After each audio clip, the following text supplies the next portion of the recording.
Çox keçmişəm bu dağdan, durna göz durmaqlardan.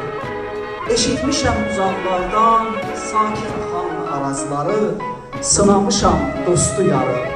Könlüm keçir Qarabağdan, gah o dağdan, gah bu dağdan, axşamüstü qoy uzaqdan.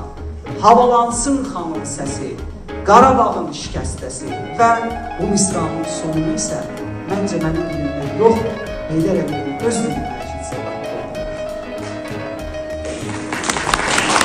Bir dəfə də Səməd Vurğunun Azərbaycan şeirindən bir bənd deyərək kövrəlir. O, 34 il ki, Azərbaycan xalqı qarşısında çıxış edirdi. Amma heç kəs onun kövrəldiyini şahidi olmamışdı. O, məhz Azərbaycana həsr edilmiş şeiri deyərkən ilk dəfə kövrəlir.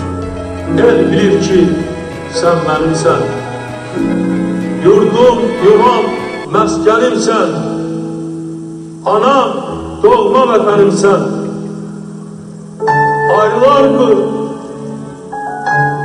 könül candan, Azərbaycan, Azərbaycan.